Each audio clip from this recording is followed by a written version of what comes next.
समाज तुम्हें बाहर से देखता है, तुम्हारे कपड़े कैसे हैं, तुम्हारे पास गाड़ी है क्या नहीं, तुम्हारे पास धन कितना है। लेकिन संत संत तुम्हारे भीतर देखते हैं। मेरे गुरु ने मेरे भीतर देखा। वैसे तो मैं मेरे गुरु से मिला नहीं, मैंने तो सिर्फ उनको सुन के ही पा लिया।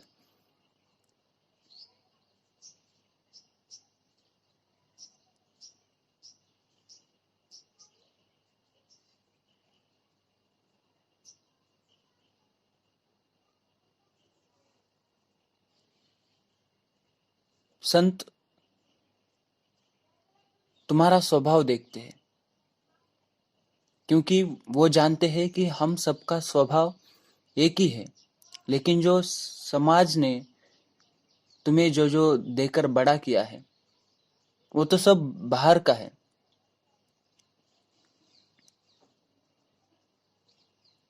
तुम्हारे भीतर क्या है? तुम्हारे भीतर प्रेम छुपा है, तुम्हारे भीतर विवेक छुपा है। तुम वहां तक नहीं जा पा रहे हो, तो संत सिर्फ इशारा करते हैं।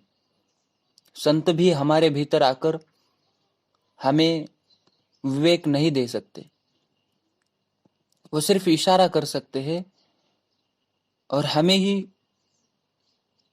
उस मार्ग पर, भीतर की यात्रा पर चलना पड़ेगा।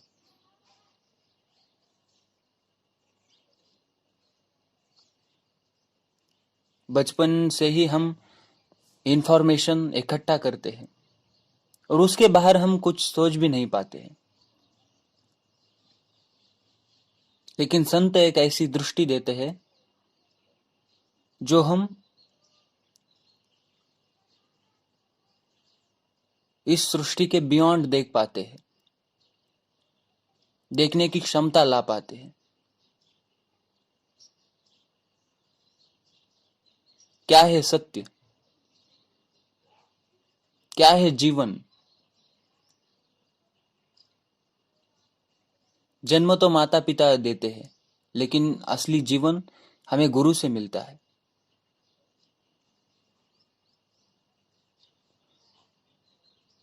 और ओशो भी कहते थे कि मैं विज्ञान के खिलाफ नहीं हूं। जहां तक भौतिक शरीर की बात है, विज्ञान अति महत्वपूर्ण है। हमें एक जन्म तो माता पिता से मिलता है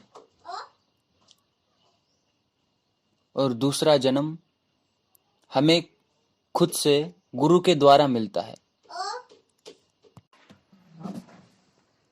मेरे तो इसी 22 साल में 3 जन्म हुए हैं।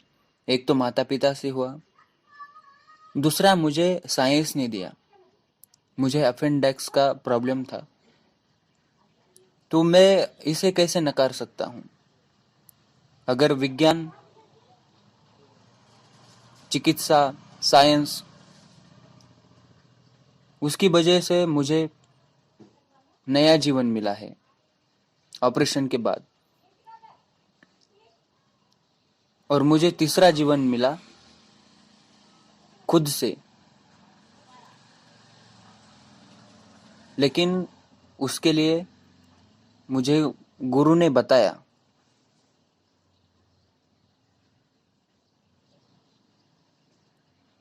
तो जहां तक हमारे शरीर की बात है, भौतिक शरीर की बात है, हमें डॉक्टर की जरूरत है, हमें वैद्य की जरूरत है।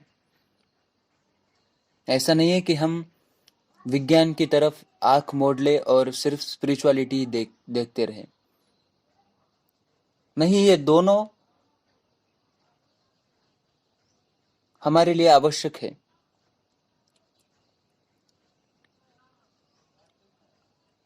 बाहर के जगत में विज्ञान आवश्यक है, भीतर के जगत में आध्यात्म आवश्यक है।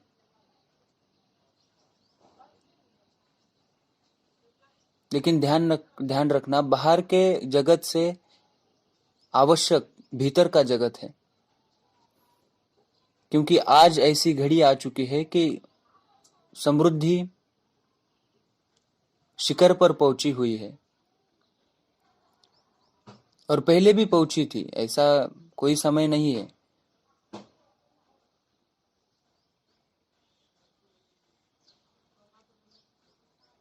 लेकिन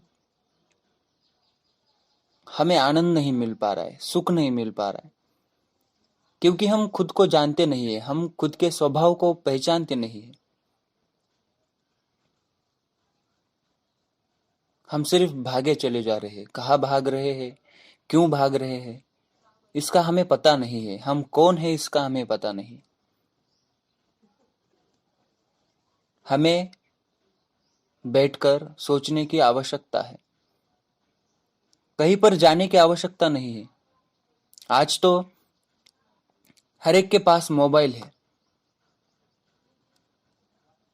मैं मानता हूं कि जिसके पास मोबाइल नहीं है वह आज गरीब है, और जिसके पास स्मार्टफोन है वह अमीर है।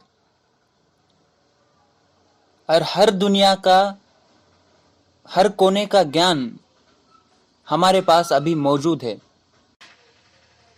बस कमी है हमारे भीतर खोज की, हमारी जिज्ञासा खोलने की,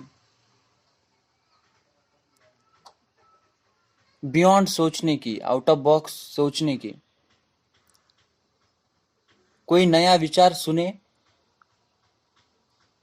तो उसे अलग दृष्टि से देखने की, ना कि ये गलत है ना ही सही है, उन पर विचार करने की।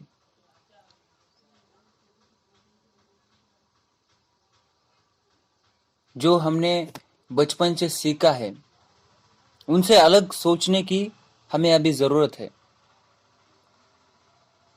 ये जो समाज का ढांचा है ये बहुत गलत मार्ग पर जा रहा है, क्योंकि सभी को नौकरी चाहिए, बिजनेस चाहिए, पैसे चाहिए। मैं ये नहीं कहता कि पैसा जरूरी नहीं है,